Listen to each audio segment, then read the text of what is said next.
Mel, how are you anyway? This is not the actual podcast yet, but what are the important stories to you that we need to get at? I don't want to bore you for too long, you know what I'm saying? Before we get to something important. So why don't you tell me just like what are the highlights? I don't know. Guns, right? Yeah, we haven't really done one since all the shootings. Yep. They shooting. The last we talked about El Paso, I think. Then the next day was like Dayton. Yeah. Then there was one in Brownsville that no one was really reporting on. I think we can sort of collectivize them as the shootings, yeah. That's the thing. Yeah. Like the shootings. Yeah. The shootings. Then they stopped another guy in Florida. A mother, you know what I mean? Yep. And then do you want to talk about Trump going and like insisting on posing with the baby whose parents died? Oh, don't after the baby had already like left to go be with relatives. Oh my! I mean, they had made the baby come back. How could I not? And took a photo. Of course I do. Of course I do. Yeah, all that sounds good. So there was all of that, and then any good stuff? That is the good stuff. No, I'm kidding. Ha ha ha! Wry laughter. Was there any good stuff? I don't know. Yeah, there's always good stuff. Hidden in the cracks. Like a cure to Ebola. Yeah, I don't have anything that's standing out right now. Oh, let me check the actual group. See. Yeah, like there was a cure to Ebola. Oh, that was an early start. Okay. Meek Mill is no longer a felon and is off probation. I think we've definitely figured out all the important stuff now then. Well, it's only two things. Well, I'm just saying, once we got to Meek, then we're done. Are we talking about the second debate at all? Gotta.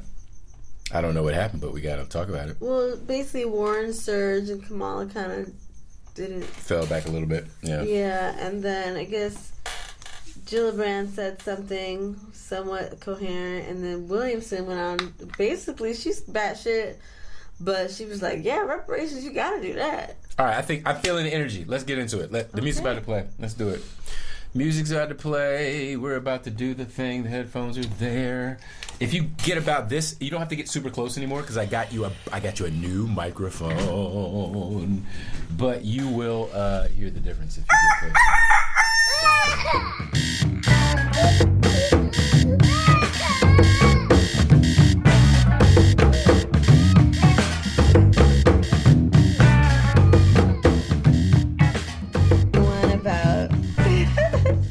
Debate when I guess Joe Biden and Cory Booker had an exchange, and Cory Booker says, "You're dipping into the Kool-Aid and you don't even know the flavor." Bam! And then Trevor Noah had a funny sketch where he played that part, and he said, "You know what's cool about being black? You can just make up phrases and white people don't know if it's real." True. Man, you better watch yourself because right now you're deep frying a chicken, but it ain't got no skin. Oh, my people. Trevor's funny. Trevor's grown on me. Funny. He's grown on me a lot. He always was his own brand of humor, and now we're used to it. Yeah. I was mad when he took away White Sky Daddy, Jon Stewart, but I'm happy with what he's grown and to replace it with. And welcome to Woke with Kids, guys. Welcome. Episode 129, if my senility hasn't set in quite yet. So yeah, I think it's 129 episodes that we've been doing since the fall of the Obama era. Long may he rest. I'm Inyaze. The lady to my left. I'm Melissa. Yes. And we are the Vincents, and we live in Los Angeles, and we have a podcast that you're listening to right now, if you're lucky. And we talk about politics and pop culture and all the things that are going on in the world because we are so well informed by the fake news media. So yeah, let's just get into it. I've decided that there really is, I agree with my wife, there really is no rhyme or reason to this except the rhyme and reason that we are talking about it, us, we married couple with kids in Los Angeles. So let's just get into it. The most important thing that I read, the last thing that I read Blackish creator Kenya Barris is filing for divorce from his wife of 20 years. What? I'm devastated. I'm fucking devastated. Before I talk about Trump or anything, it's not even about the show per se, because that's very heavily based off of their life. But she wrote a book, and I heard her on Oprah, maybe Super Soul Sunday, about basically, I mean, I guess not, just her journey of having all these kids and being a doctor and, you know, and the show being created, and just how busy really their lives are, and how do you maintain, like, your relationship. Like, she's a real doctor. She's a real whole ass doctor. Work and mothering and your own self identity. And so she sounded like, no one has it all figured out, but she definitely sounded like she was in a good place or whatever. But, you know, hey, it's radio and it's a podcast, and we can make it sound like anything. Hey, we're so happy together. Happy together. Wow. Well, no, it tripped me out because obviously the whole plot line, story line on the show where they were having problems. Oh, right. I fucking like so many people, myself included, didn't like that storyline because it was like threatening our bae couple, and now come to find out that it was absolutely based on like real events. I think that's what made it so uncomfortable for people to watch. It was too real. And I think also I'm a fan of Dr. Shivali, something like that. Okay, she gives a lot of talks and lectures, and has written a book about not so much attachment parenting, but in a way, yes, and really responsive parenting. And responsive parent, I like that. That has a sound. Looking at parenting through the framework of removing your ego and acknowledging your own inner child traumas, and how our tendency and how our society has really taught us is to project all of that onto your children, and to set all of these unrealistic expectations for performance and whatnot, instead of just providing them a safe environment and validating and seeing them for who they are, so that they can grow up with healthy attachments and then go do what they're going to do in the world. Okay. I'm sorry I didn't put out a trigger warning for all the immigrant parents out there whose eyes exploded as they rolled back in their heads. But yes, we do believe in empowering our kids' individuality, and I know that there are a lot of parents that do not believe in that. A lot of parents, a lot of parents' definition of proper parenting is, yes, I set unrealistic expectations, and then I expect you to go out there and achieve these things because I believe in you. Right, yeah, we all grew up with it, and we all have our various forms of how we implement that. But what studies are showing in terms of what we now consider to be healthy, happy, well people in society, they function at much higher levels when they haven't experienced that type of pressure during those early developmental stages, considering how stressful life gets in general as they get older, and testing and Ivy League and, all the things we make kids go through now just to go to college. Yeah. Oh, that's our children. That's the bad. There's so many bad signals now. Thing. Okay, body thing. Okay, well, while you talk about, I didn't get to finish with Dr. Fowley, but anyway. We gotta come back to that. Yes, I will. So, Dr. Fowley. In the meantime, that's our children, guys. This is a classic Woke with Kids break. This is a good time for you to take a drink if you're at home playing the Woke with Kids drinking game. It's how many times will the kids interrupt us while we're trying to do important grown people business. Anyways, here's a story that I thought was really interesting, and I might as well talk about it now because I don't think Mel's gonna really give a shit, and she'll tell me and hurt my feelings. But those ruffians, those kids, you can hear them outside. And I have the garage wide open, so of course you can hear them. It's wonderful. But here's a story, guys. I'm stretching. Ebola. Hey, Tiana, how you doing? We owe you an appearance on the show, but we keep doing it so sporadically that it's very difficult to figure out.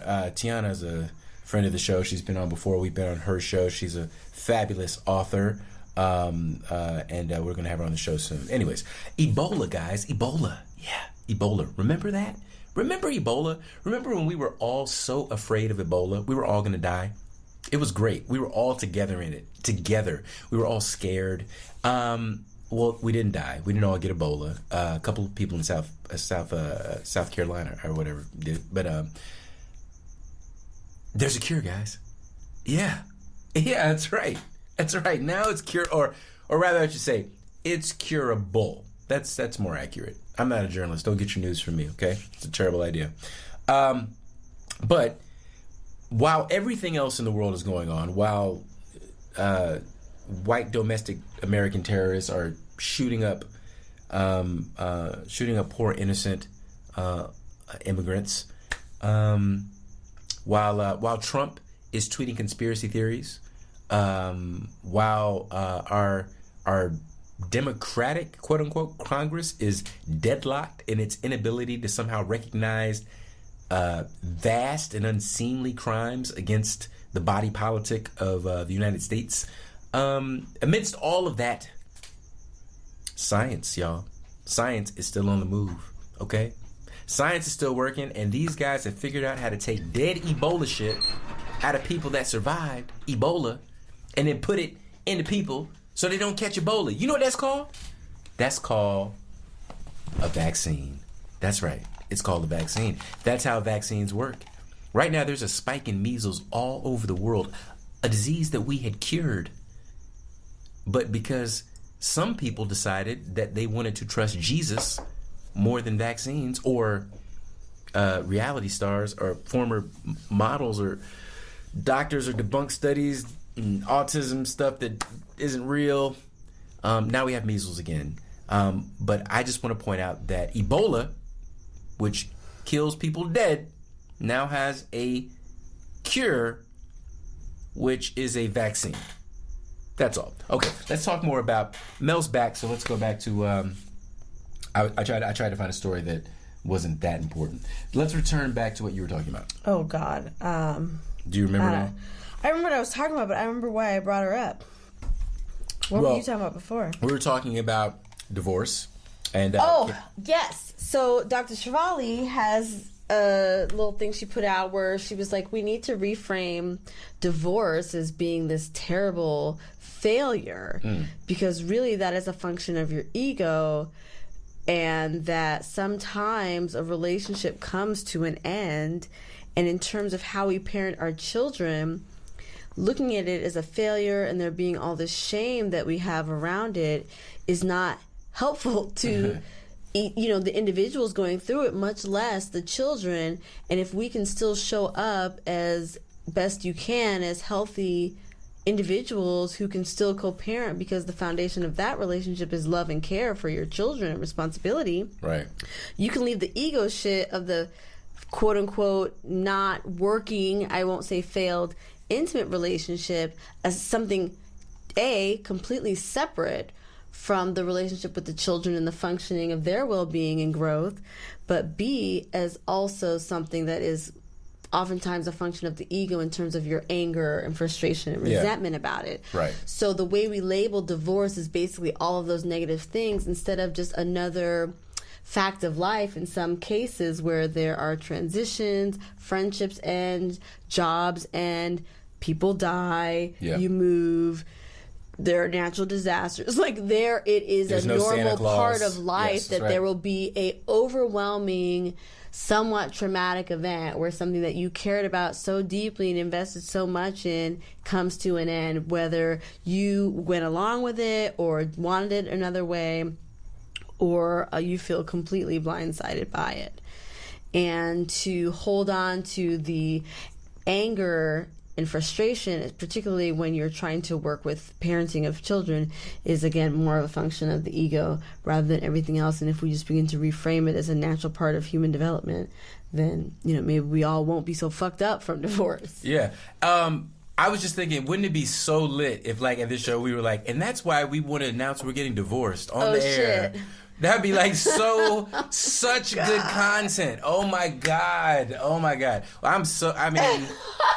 fact, I feel whack now. Because we're not getting divorced. That would be a good that'd be transition. good ass That's content. really good. Like if we built up like segue. really. Like straight up my drop God. Dr. Chevalier on them. And we're like, we are so enlightened. It's the new conscious uncoupling. Oh my god. It's the new conscious uncoupling. Yes. Is to just quote Dr. Chevalier. That'd be so hard. And then be like, yeah, but we're gonna continue on with the podcast because this is not about our ego. See, this is what I'm saying. On the podcast, you can say anything. We could have already done that, and they wouldn't know if we were joking or being serious. Like you don't know right now. Right now, you don't know. It's just. That's what I said earlier. Anywho, okay. Okay, so that's moving great. on. But seriously, she is a very good speaker. I think if you're interested in a more spiritual and elevated approach to life in general, and if parenting is part of your life, then that might be something that you're interested in. Yo, speaking of spiritual, let's talk about Marianne Williamson by way of segue into these debates that we just had. Okay. Well, yeah. All right, so we had the first debates. They were like mostly mad, wacky. Looked like a rugby pile-on. You know what I'm saying? Like 20 people is way too many people to try to pay attention to. It's kind of just all spectacle and fucking, you know, it's dumb. You know, like 20 people trying to get a soundbite. So this one wasn't really much different to me, except for the fact that it seemed like they took like the stars and like they only had 2 stars a night. You know what I mean? Like they were like, all right, we'll get 2 legit people and then everyone else will just be there for them to beat up on. Because like the first night it was Elizabeth Warren and Bernie Sanders and then like a bunch of balding white dudes. I have no fucking idea who they are. Boom, you got it.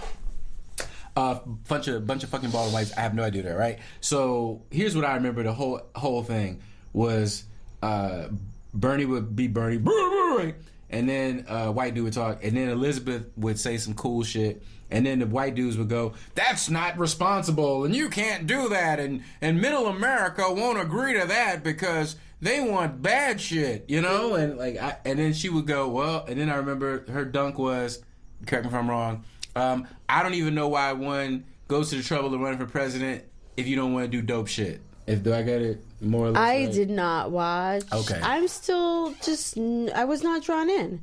I don't know if the marketing was bad. Maybe I didn't see enough trailers. The previews did not look engaging. I did not want to do that. Yeah. And I think also that until I only have to watch one to hear what all of the candidates have to say, I don't think I'm in. Right. I don't have the bandwidth for that. I can dig that. The only other person, and then the next night they had Biden, Kamala, Buttigieg, and all the rest of the stars, right? The real highlights, the A team. And Biden still looked mad old. Kamala, for some reason, wasn't shining like she normally does.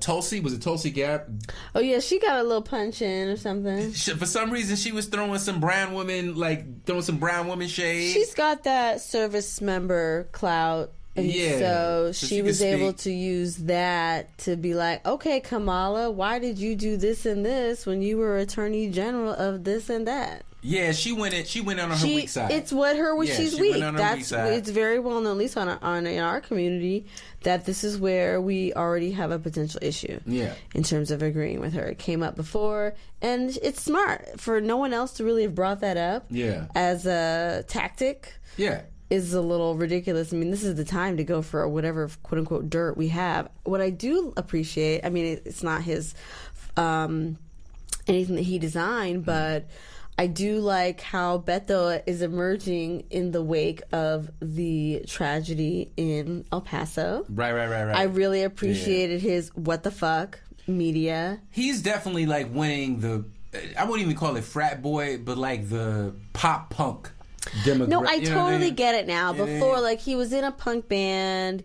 He came up in the time of Cedric from At the Drive-In and Mars Volta. Yeah. And Omar and all that. And so his sensibility of you know, It's a very listening to straight-edge Rage Against the Machine. Yeah. No, it's not straight. Like, you know what I mean? It's Yeah. like, but at the core of it, it's punk. Yeah. So he wants to do the right thing. He became an adult, but at the same time, he knows enough to be like, this is bullshit. This is suffering. This is supremacy. This is privilege. That's right. And he might not have the experience to really get all the way to the White House, but he has a voice. Yeah. And I think that for him to be honest in the wake of the tragedy and basically call Trump what he is, a racist, and have encouraged the violence that is being enacted now upon innocent civilians in places like El Paso, does a lot on him for me. Yeah. I like him now more than I did before. I felt arbitrary before, and now it feels real.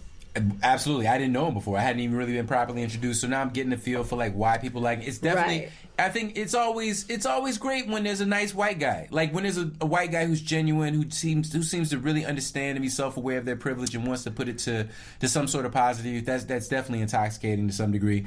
Like in 8 years, he could totally win in 8 years. Yeah, I about to say he'll make an amazing VP. Right now, he would make an amazing VP for Kamala.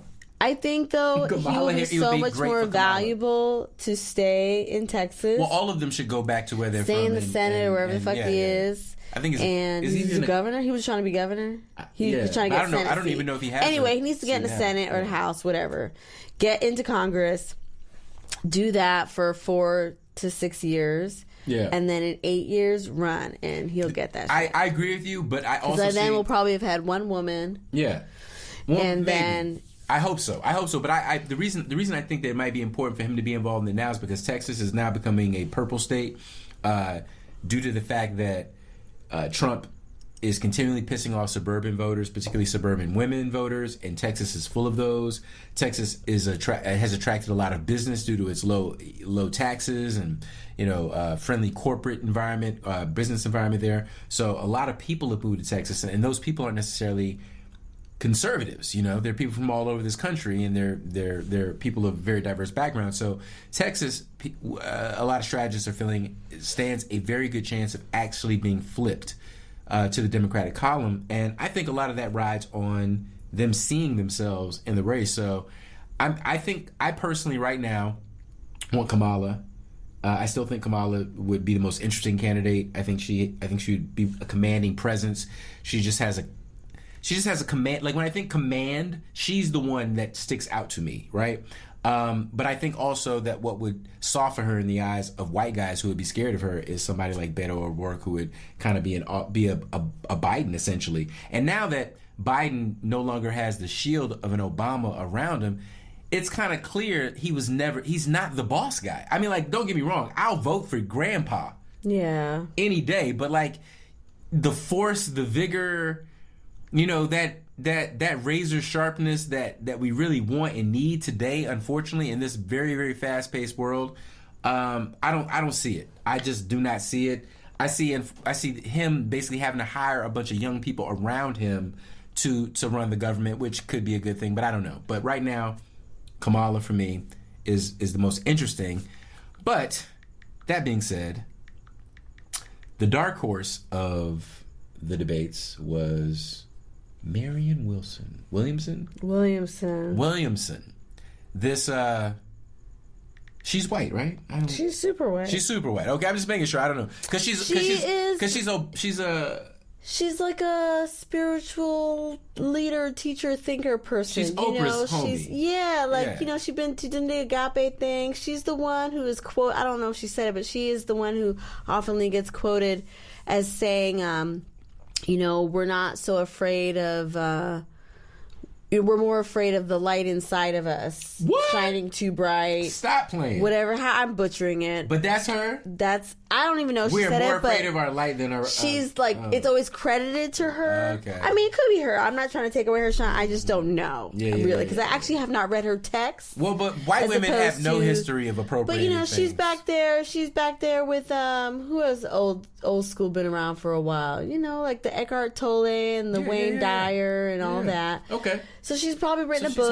Hardcore, and or 20. She's written a lot. And I was a little surprised that she threw her hat in the ring, but I guess, particularly coming from that community of spiritual teachings and, you know, egoless and transforming the world and this being the year of transformation or whatever you want to believe about all that. No one else from that quote unquote side is running, but it is a very specific way of thinking and trying to move the world and the culture forward. So it's a very valid platform, in my opinion, because I read about that shit. Is it going to appeal to most people? No. But it is, I think, still a bit honorable. I think it's the same level of honorable intention that everyone else is bringing to their candidacy. Well, the funny thing for me was when I heard it and read it was, okay, and there's a lot of dimensions to this, guys, intersectionalism. But what really hit me was I was like, this is what it must feel like to be pandered to with your religion. Like, if I was a Christian... You know, and and somebody was echoing my values at me. It's kind of like if Michael Bernard Beckwith actually was running. 1,000%. Like, that's what she's. Yeah, I know, it's weird. Like Trump represents a dark psychic force. I was like, yeah, tell me more. Like, speak to me. Super weird. You are like speaking to me right now. You know, that's odd to me. But so it was an unusual experience, and the next day, what scared me was not only a lot of black people were talking about her and were interested in her, but a lot of conservative trolls and a lot of Breitbart and a lot of the people that I do not trust were all of a sudden going like, you know, this Marianne Williamson chick is someone to look at. She just came up on my Instagram feed. Somebody you should pay attention to. Here she is. Like, she's marketing to black people, like on the Breakfast Club the next day. Well, because they're talking about her, and I'm like, okay, you know, because, what are we doing? Let me see if I have the clip. Yeah, man. So I'm like, there's a reason why. I mean, I know she's Oprah's homie, and I know that we love nice white ladies who stand up for us because we've been conditioned that way from the movies. But it strikes me, it makes me right suspicious. I am always suspicious. Okay, listen to this. Ready? Okay, break it down. Recognize that when it comes to the economic gap between blacks and whites in America, it does come from a great injustice that has never been dealt with. That great injustice has had to do with the fact that there was 250 years of slavery followed by another 100 years of domestic terrorism. What makes me qualified to say 200 to 500 billion dollars? I'll tell you what makes me qualified. If you did the math of the 40 acres and a mule, given that there was 4 to 5 million slaves at the end of the Civil War, there were 4 to 5, and they were all promised 40 acres and a mule for every family of 4. If you did the math today, it would be trillions of dollars, and I believe that anything less than $100 billion is an insult, and I believe that 200 to 500 billion is politically feasible today because so many Americans realize there is an injustice that continues to form a toxicity underneath the surface, an emotional turbulence that only reparations Thank you very much. Look, I mean, so I listened to it. I listened to it and I was like, but she's not wrong. No, not at all. But see, this is the thing. Whether she's white, black, or whoever it was, like, it's exactly what you believe when you are this kind of spiritual, learner, studier. Mm-hmm. She's talking about an emotional turbulence underneath the fabric of the country. She's talking about y'all's souls. Yeah, she's talking about your souls. She's talking about the souls of the individuals and the institution of America, and she's like, it's fucked up and it's dirty and it's rotten, and if we don't shift it, some shit gonna have to die. More shit is gonna have to die before it can be reborn. Yes. And I agree with her. Like exactly. I will go to her church. I will come to see her when she comes to speak at Agape, which she will absolutely do. Oh shit, they're gonna raise so much money. She will absolutely come to Agape and clean up. I am happy to go there. I am here for it. My only problem is when we mix religion and political power. Right. Well, that's always been part of the... I don't want a pope president. I don't want a religious president. I don't like how Trump is doing it. I don't want Marianne Wilson to replace it with a liberal version of that. You know, because, I mean, ideally in a world, I want a government that's religiously neutral. I want it to be fact-based, science-based, based on shit that we all have to agree on. And that's just not the case when it comes to our souls. There's some people that believe that we are all part of one energy, and that everything that we do is interconnected and interdependent, and that everything that we do takes and gives from the universal balance of energy, right? There are people like us who believe that, and then there are people who do not believe that shit. There are people like Trump and Christians out there who believe that it is fine to roll back the Environmental Protection Act or this new shit. Did you hear they're rolling back the Endangered Species Act for some reason? Jesus Lord. I think also the fact is that the people who own and operate the institutions, financial institutions and structures of power on a global scale do not believe what you and I believe, or what Marianne Williamson believes, or not. They don't believe in such a way that it is affecting their actions in every aspect of their lives. Right. So that's why it's a bit fruitless for her to run, and to not necessarily be a distraction, but maybe this is the way that at least that message is somewhat getting out on a national scale. Yeah, I think this is one of those great opportunities where the campaign can be a good marketing. I mean, in that way, it's really smart, because with 20 people in the race, she might as well be in there and saying what a lot of us believe needs to be said. And also, you know what? No, yes, exactly. And also, I think that I don't want church and state wed, but I do want the soul to be in the conversation, and I think it's well past time that there was some sort of counter-programming or some sort of counter-articulation to the evangelical Christian narrative, right? Because it's not like everyone's not going to become a witch, okay? Like, I've been waiting for everyone to turn to a Wicca. And it's already been so binary, which we are busting through on all aspects of our society. Yes. But it's not just Christians and Muslims. I mean, let's just It's not just from that. And it specifically in the way where it's like, this is good and this is bad. Yes. Come on, guys. Yeah. Let's stop being stupid. We're grown-ups. We're grown-ups. Please, let's adopt that there are nuances in all areas of your life and your own person and every, space that you see. And just use that information to then help make a simpler choice and a simpler, future. That's fine. Yeah. But don't be in abject denial that there aren't, more than just two ways of doing things or two identities, et cetera, et cetera.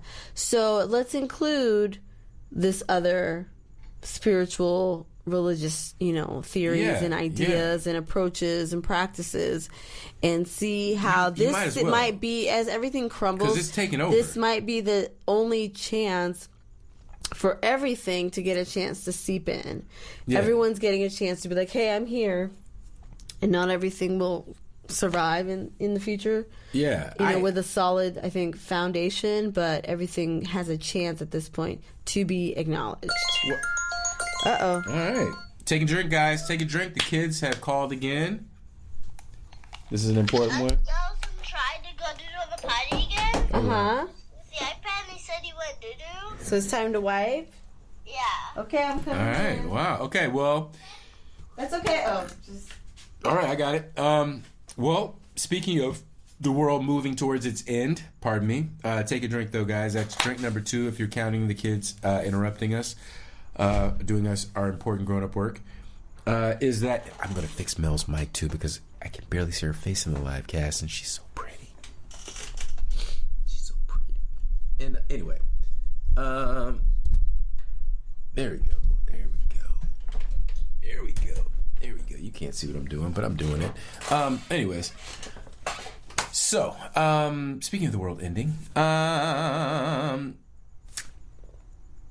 world's top climate scientists released a harrowing new report in Geneva, Switzerland on Thursday that lays bare the stakes for humanity, as well as the urgent transformations necessary if we're to maintain the basis of our civilization. So, no big. But the latest report from the Intergovernmental Panel on Climate Change, a UN-sponsored assembly of volunteer climate scientists from around the world, was focused on land. Volunteer climate scientists, guys. Do you know how much fucking love you gotta have?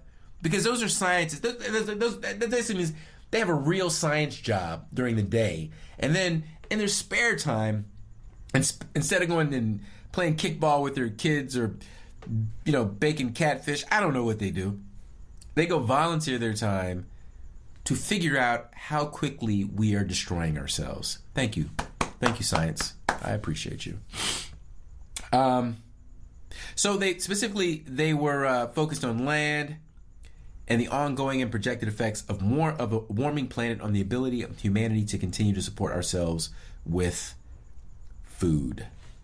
That's right, food, guys. Remember food, not oil, not ammunition, not electoral security, all of which are important, but all pale in comparison to food. So apparently it looks like on our current path with a warming of more than 3 degrees Celsius, and that is European magical math that we don't understand in America, but I'm sure all of my non-American listeners and friends out there, all of my cousins out there, you guys know how much 3 degrees Celsius is. It sounds like a little, but it's actually a lot. Well, we're on. If that happens by the end of the century, we're gonna face widespread fresh water shortages. You know what that is? Permanent vegetation loss, uncontrollable wildfires, and permafrost thawing. Right? That sounds great. And declines in crop yields. Here's the key point. And declines in crop yield to the point that famine and instability could be pervasive, especially in some parts of the tropics. The tropics. Guys, when you think about the tropics, what comes to mind? Okay? If you're anything like me, what comes to mind is lush trees, coconuts, margaritas, colonialism, malaria, right? Growing things, life. No. We talking about Sahara, baby. We talking about worldwide desert, okay? Not even as good as that Kevin Costner shit, all right? We're not even gonna get gills. We're just gonna fucking die. So, I guess what I'm trying to say is, and this is gonna hurt me more than it hurts you, is that we've got to stop eating so much goddamn beef, guys. We've just got to stop eating so much. You know, like the Muslims are, my people, are really against eating of the swine. Yeah. We got to focus. We got to turn that energy. We got to find that same energy and turn it on to beef, right? Because beef is the number one culprit in deforesting Brazil and those big old rainforests that have been described by some people as the lungs of the world. The lungs of the world. So, no big. But they've been cutting down the lungs of the world so that they can grow more beef, so that we can have sirloin and steak, which I love so much. Shout out to all my vegans. We gotta stop. We gotta stop, y'all. Instead, we gotta eat Impossible burgers or something, okay? It's either that or death. So, not to be dramatic, okay? Anyway, Mel's back. All right. I changed your microphone a little bit so it was more like mine, so people can see your face a little bit more. They can see my lip bar. Yeah, it looks pretty. It's pretty. I'm very excited. The lip bar was founded by a woman, Melissa Butler, out of Detroit, Michigan. Black woman. Nice. Vegan, cosmetics, cruelty-free. She's the one that went on Shark Tank. They was really rude and talking shit. I love. And she was like, you know what? I'm not going to stop. And she didn't. Now they're in Target. So I crazily signed up to be a brand ambassador over the weekend for the lip bar. Crazy. At BeautyCon. Or like a Jamaican you did. Here in Los Angeles. And it was a two-weekend convention at the LA Convention Center. Anyway, I got some lipsticks. They're awesome. They look so good on Black women and women of color, and it is nice to spend money on makeup and enjoy all of the fun that comes with that and support a black woman-owned business. And the color I'm wearing is prom queen. Yeah. Or wait, no, prom date? I don't know. I keep getting the names mixed up. But it's really cute. It's like hot pink. It's prom something. Wonderful. I couldn't bring the lipstick because I was like, no, they're not paying me. So I won't go all the way with but shout out to us, but I'm please. super shouting out because I love them. And no, I mean, they need to shout out to us so we can sponsor them properly. They can sponsor we us might properly. get there. They don't have, apparently, I didn't know this, but they don't have a huge West Coast presence, which makes sense. You know, they're more of an East Coast brand. She's from out there, and they've been doing, I guess, more events on the East Coast, and they were at Essence Fest, and it was like crazy busy. So, you know, who knows? Maybe I'll continue to help them sell their stuff. Right on. I wish I'd gotten their new bronzer thing. It's really awesome. Anyway, it just made so many women of color look beautiful. Well, there's another. It's a nice thing to be actually, part of. Later on, I have another story about a woman of color who's making some money with a very interesting invention that I think you'll just love. Okay. But before we get to that, a little bit more shitty news. D-Ray, brother D-Ray McKesson. Oh no. Unfortunately, we just found out that an appeals court finds there's no constitutional issue with BLM activist D-Ray McKesson being held liable after a cop is injured in a 2016 protest. So what happened was D-Ray was amongst almost 200 demonstrators arrested on July 10, 2016, when hundreds took to the streets to protest Alton Sterling's 2016 shooting death at the hands of a Baton Rouge police officer. You might remember it. Anyways, a cop was hurt.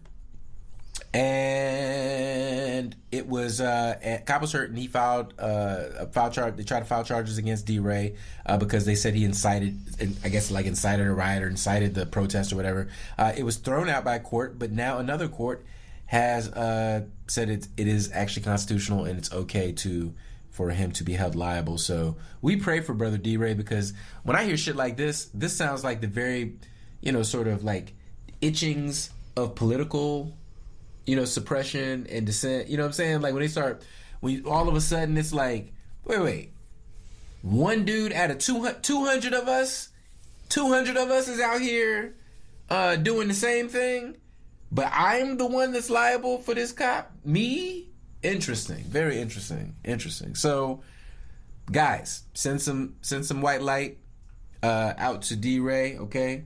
The good white light. Okay, not the spotlight from the whirly birds, the good white light. So yeah, that's happening. And again, as I mentioned, the U.S. is significantly weakening the Endangered Species Act. So you should write your Congress people. You should freak out a little bit. The same act that saved the bald eagle, Trump is now gutting, so that they can assess properties for drilling and oil and mining and all. It's like a fucking Captain Planet scheme. Okay? Anyways, I'm so offended by that. Everything about this country that Trump says he loves, he just quietly sticks a fucking knife in the heart of to destroy for future generations, and then he gets on a podium and just spouts goddamn doggerel. Like complete surreal stream of consciousness bullshit. And as long as he's like pro-life, it's cool. Anyway, I'm sorry. It is really weird that the selective hearing at this level of democracy, I think, it's like the willful ignorance that so many citizens are adopting when you claim to believe and uphold so much the principles of the Constitution, right? Which would be really participating in all areas in terms of listening, holding people accountable, and then using that information to cast the best vote because your vote counted. You would check the numbers. Like for all of the, I feel like the other side feels like they're the side that's like, we're tough and we're all about reality and pragmatic and we're not PC and sensitive. We're like really on the nose and like numbers and accountability and all that kind of bullshit. But then when you're like, okay, well, let's look at the results of anything that happens. Let's look at the results of the things you're talking about in terms of quantities and numbers. And they're like, no, fuck your statistics and all your magical, mystical, confusing mumbo jumbo jive. Then it's fake news. Right. So, for instance, case in point, is Trump a racist? Is he, like, can we prove in some way that he has, and more so than being a racist, which you cannot prove if someone is or is not a racist, to be honest, that is a subjective analysis.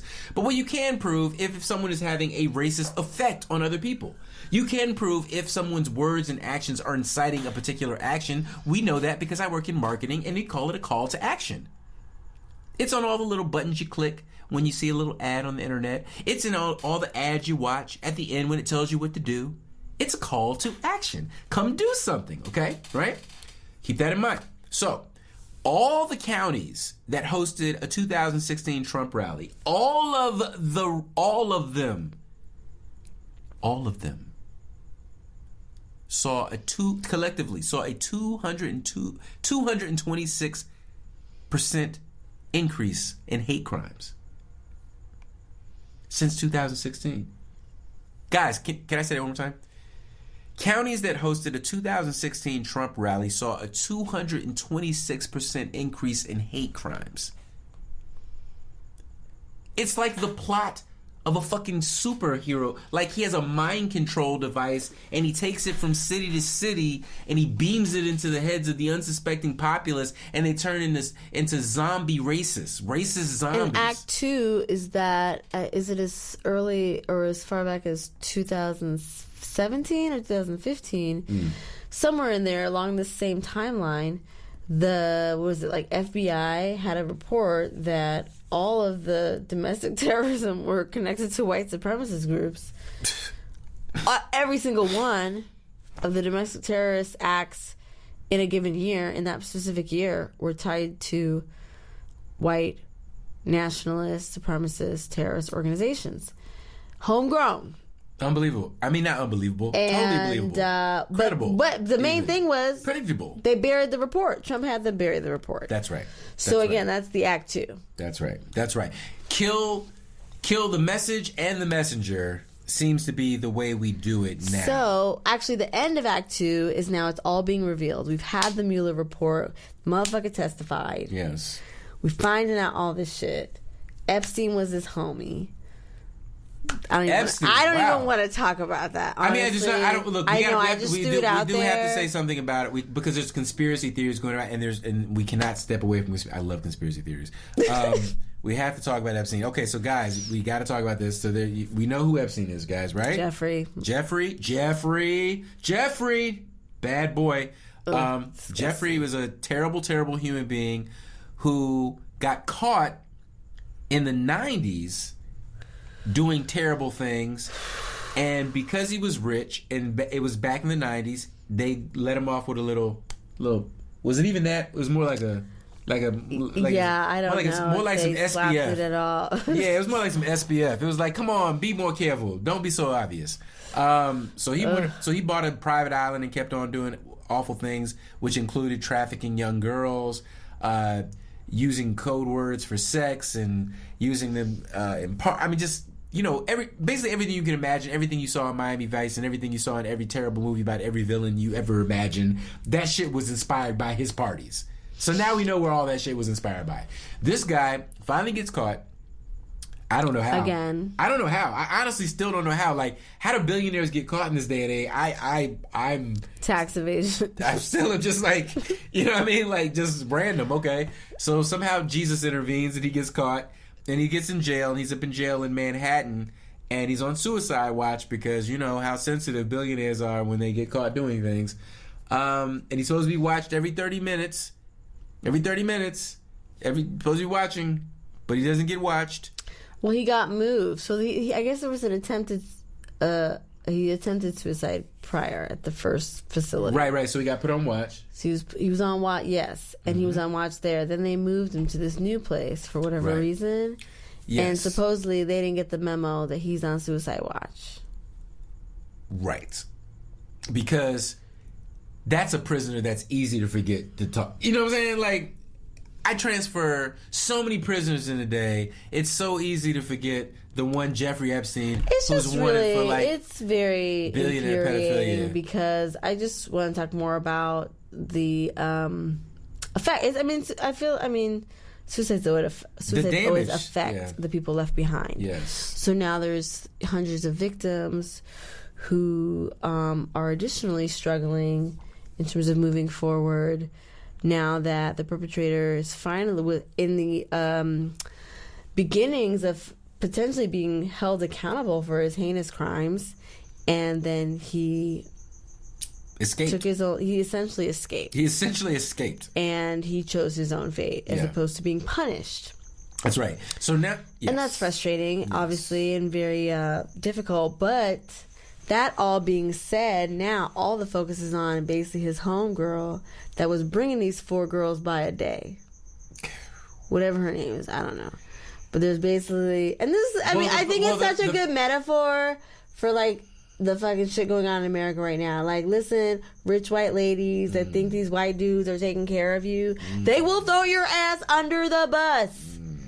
Okay? Stop voting and following shit that is not aligned with your interests and your needs and what you need to live your best life. This ain't it.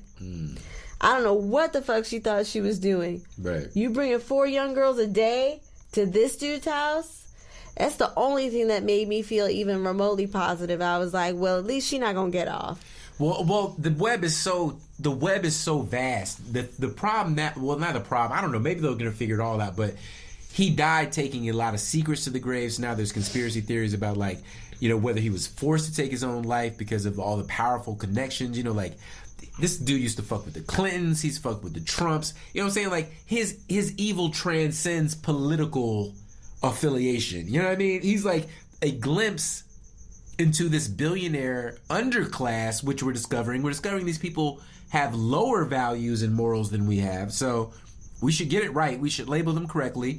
This billionaire underclass of people who are just doing all of the whack shit that we tell ourselves that we go to church to stop ourselves from doing. Right?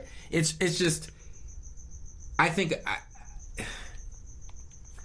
men are getting a huge education in just how fucking fucked up the world's been for women, like for the last million years. I mean, hopefully. Maybe. I hope it's clear. I feel like you gotta be paying attention. So I feel like even if you don't want to know, like even when you don't want to know, you kind of got to know. Which brings me to the story that I wanted to share with you because this kind of tickled me. I don't know if you heard about this. Have you heard about the woman who complained about the plantation tour? Yes. Okay, right. So yes, I did. If you guys haven't heard about this, there's a woman and her husband went down to South Carolina, I think. Maybe not South Carolina.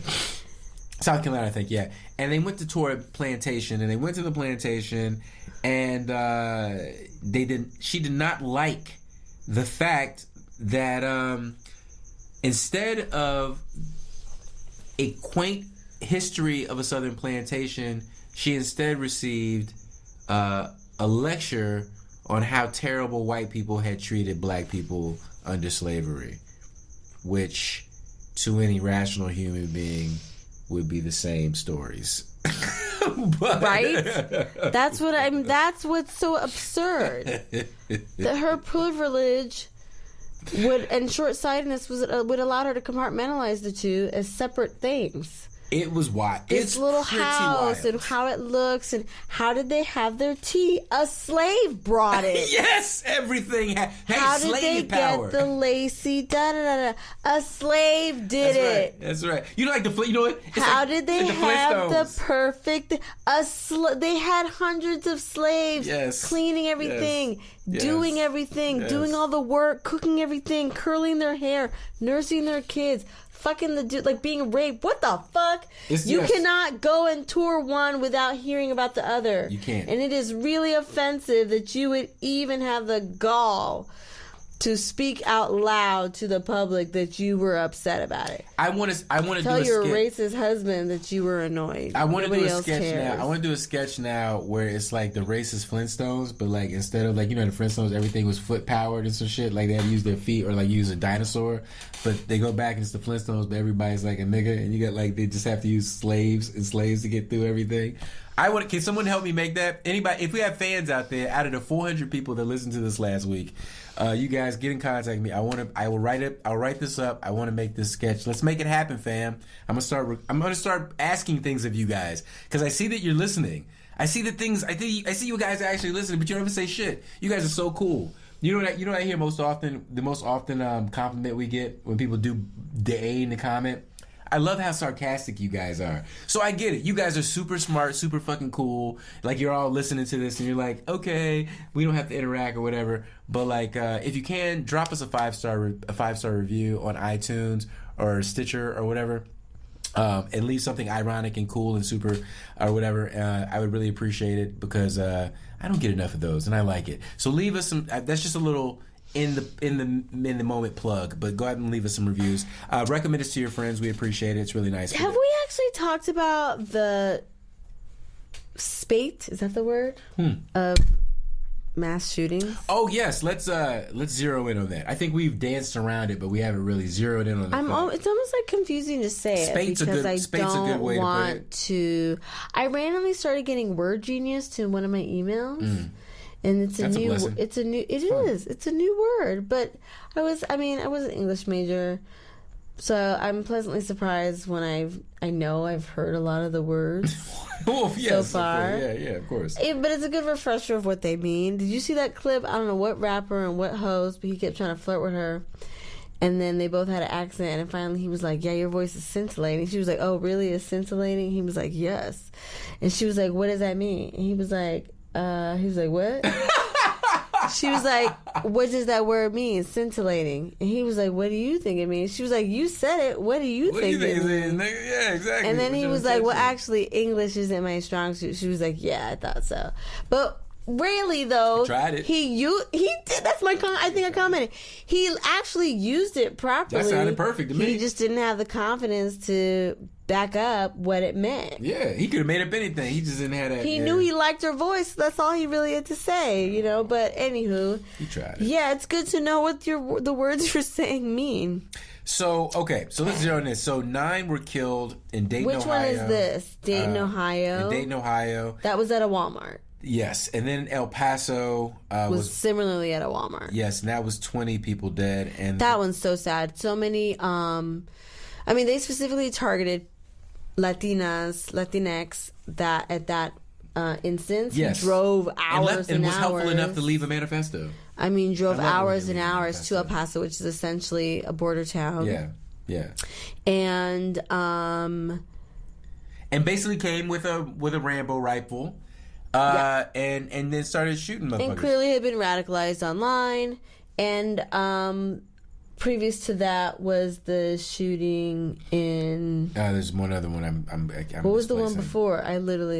This is so bad. El Paso, Dayton, Ohio, and the one before that was Jesus. I know, right? Isn't that crazy? We already forgot. I'm so fucked. But I saw a post that said there was a mass shooting in Brownsville, Brooklyn. That one person died and 11 people were injured at the 56th annual Old Timers Day in Brownsville, Brooklyn. Oh, not the Gilroy Garlic Festival. Gilroy Garlic Festival, okay. That one. Thank you. With the little boy, Too close to home. Too close to home. Jesus. So that, and then going back to the El Paso one, I saw an article that showed there was a couple who died protecting their young baby who survived. And the baby's probably under a year old and their other siblings. And the baby was being reunited with other relatives. And when Trump and Melania went down there, they essentially had them bring the baby back for a photo op.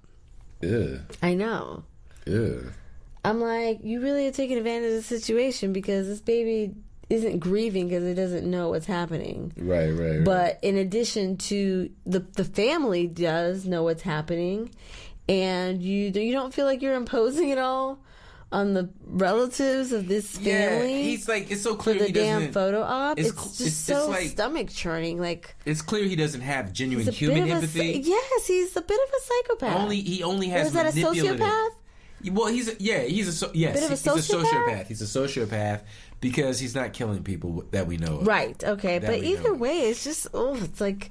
Well, look, some people are doing things to make a change, honey, okay? We should take hope in that. Walmart is trying to take action, okay? The employees of Walmart. No. Walmart, the corporation, is taking a goddamn stand, and you need to respect that, okay? Because they're putting their foot down. They're putting their mouth where their money is, and they're saying no more are we selling any of these dangerous motherfucking video games, okay?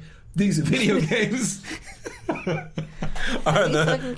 the absolute problem, and if you are out here playing Fortnite and you are out here doing mushrooms with Mario, you are a part of the problem. Okay, you need to be ashamed of yourself. I am ashamed for you. And I'm oh my God. I'm taking away all this shit from the kids tomorrow. Tomorrow there's gonna be tears because this has to end. And Walmart is leading the way, guys. No more video games, violent video games. They are not removing any guns. No, honey, what are you They're talking about? not implementing any stricter regulations in order to purchase guns. Why would we do that? Why would we do that? We don't need to do that. We need to regulate the sale of video games. Everyone, let's calm down. Let's just remember one thing, okay? Let's remember the real victim here is the guns, okay? Because these poor, innocent tools that have never hurt anyone on their own are just out here trying to live their best lives. They're out here trying to live their best lives. Wow. And we are out here giving them a bad name, fucking dragging them through the mud and treating them like shit. And I'm not going to stand for it, okay? Wow. I'm not going to stand for it. Okay, so thank you, Walmart, for really understanding, unsettling. For really understanding what needs to happen. Okay, quite unsettling. Yeah. So, jeez. Oh, speaking of which, Killer Mike, who is my absolute favorite artist, and like my absolute least favorite like black political voice, doesn't trust black leaders who want to take guns from black folks. So Kamala's out now. I'm sorry to say. Okay. And Cory Booker too. Let me see here. So Meek Mill is no longer a felon and is off probation. Hey. I mean, wait, did Trump do it? I think I'm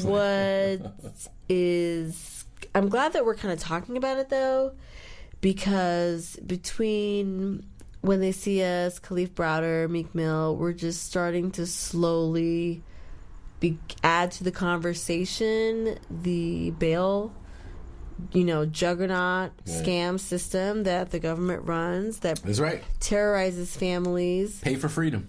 Because even when they are not convicted, and Meek Mill ended up being a bit of the face of that because he had some success, and he'd been on probation for already a decade. It was like, what the fuck? Yeah, since he was a kid. I mean, literally since he's like a kid. Yeah. So I'm glad that through that becoming more visible and more mainstream, or even slightly as part of a conversation, it actually gives voice to hundreds and thousands of people's stories. Well, speaking of stories, we got to mention Centoya Brown in that same... Oh, yeah, she just got out. She just got out, and not only that, but she's married. You know who she's married to? Already? She was already married? She got married in the joint. Happens a lot, I think. She got married to one of the former members, and don't ask me who because I don't have that much brain space. The former members of Pretty Ricky. Wait, what? Yes, you heard me. She got married to one of the former members of Pretty Ricky while she was in prison. Tell me she's not living her best life. I know. And now she got a book deal. I'm excited about. The marriage part is...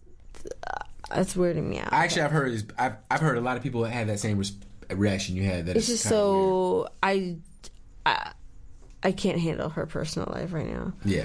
Do you hear that Daveed Diggs will star as Frederick Douglass in Showtime's upcoming period limited series The Good Lord Bird, based on the novel of the same name? Okay. The series is top-lined by Ethan Hawke as abolitionist John Brown. Won't Ethan Hawke go ahead and give his name to some righteous black shit? I mean... Won't he just go ahead and do it? He's always been the soulful. There's like three white men I would just always call. soulful. He white is boy. definitely like, yeah. You seen Reality Bites? I mean, if you grew up 1000%. in the 90s, like, Ethan was that dude. Like- and then before sunrise, before sunset, I mean... Yeah, like Ethan before you poet. leave, he gonna stop and be like, no, for real, man. He's the I'm poet. so glad I'm so glad you came by, man. Some people was like, wait a minute, Frederick Douglass isn't it that light? Daveed Diggs, he plays the brother on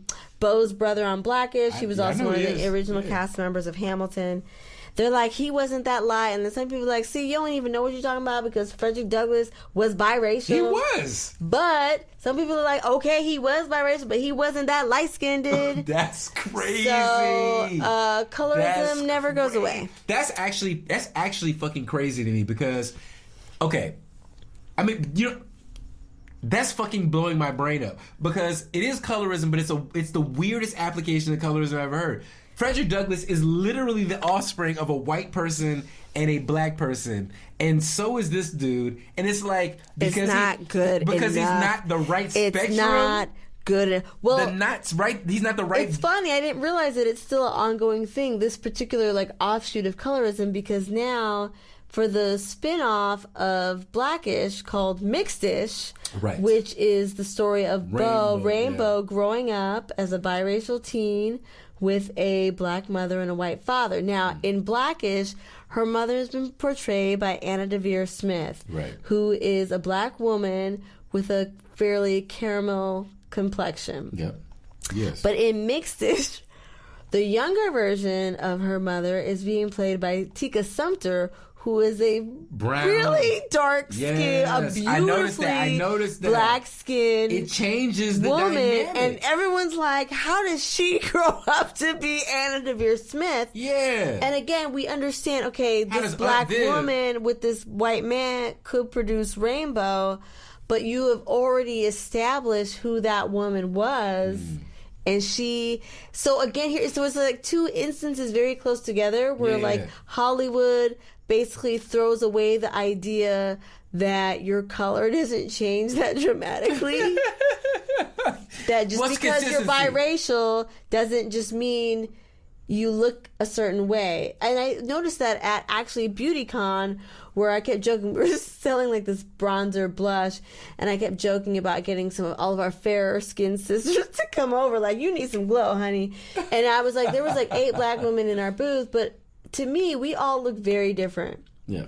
We all had a different skin tone, different features, and we just look different to me. And a lot of times, people of other ethnicities or races look very similar. Like, I always understand that when people of other races mistake me for someone else, because I get it. It's not someone in features and in nuances of that culture and that color that you see all the time to be able to notice the subtle differences. And I just think this really is a good example of that on a larger scale, because why would mostly white executives of studios really understand that it doesn't make sense to cast Daveed Diggs as Frederick Douglass, knowing that we have irrefutable proof of essentially what color range he was in. And then on a fictional side, if you have cast the mother of Rainbow in this color range, it really is illogical, and it makes it harder for us to suspend our disbelief, which is what we're all trying to do for movies and TV, so we spend the money. But we can't suspend our disbelief if you're now telling us that she's a dark-skinned black woman. It's just not. It's not real. I agree with you, but I am just thrilled at the Aunt Vivid, the weird reverse Aunt Vividness of it. Well, that was the other thing too. That was exactly what it was. Why we never liked the new Aunt Viv. Yeah, exactly. Because y'all made her super light skinned. We were like, no, we've established that Aunt Viv is this dark skinned woman. So, I just think it's a wonderful conversation to have. It kind of tickles me because black people getting work. Yes. And it's the conversation. I'm not a big fan of educating white people. Sorry, it's exhausting. But when there is investment and buy-in on the other side for whatever marginalized group, and it's not centered so much on the education, I don't mind having the conversation. Yes. As long as that's not the center of why I'm here, we can talk about it. But the real, I think, plus is that there is movement and agency in terms of the work and the content that is being created, and then surrounding that we can also talk about this aspect of colorism. That's right. Speaking of, I love that, all of that. Speaking of black people making work in entertainment, Quavo is making an animated kid show. Oh my God! What? Inspired by Atlanta hip hop. And I just cannot wait because I have been missing. There's been a hole in my heart ever since the end of Hammer Time Mysteries when MC Hammer had a show briefly. I don't recall. And anyway. Okay, are we off of really depressing stuff because we passed the anniversary of wait. Before one more depressing thing. Shout out to Toni Morrison. Yeah. I know. So you can't go.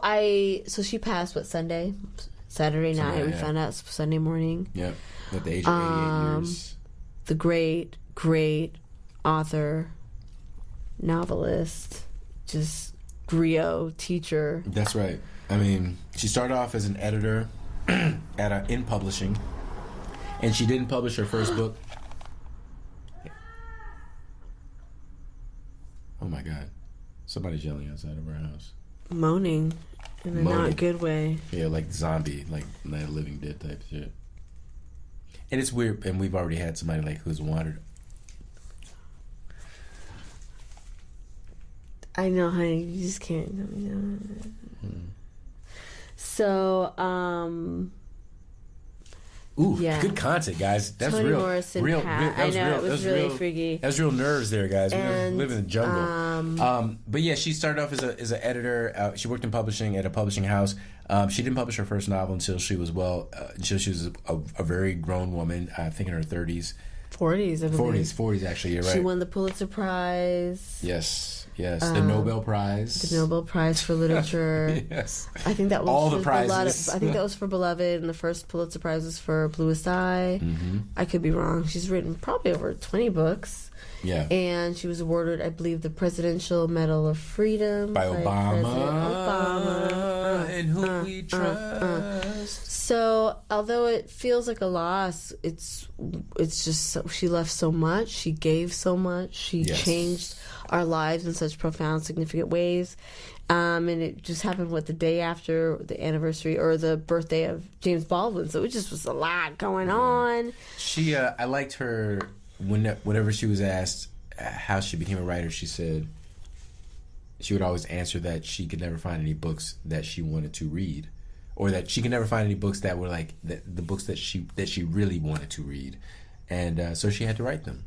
Yeah, and she centered, the Black experience and her voice and her perspective of what she saw growing up in her community, and it was so good that it became universal. It was so specific, and she was very articulate at her times to really exemplify how offensive it is for any critics or anything to kind of ask her, well, when are you going to write about white people? And it was like, well, you wouldn't ask that of Faulkner, you wouldn't ask that of Shakespeare.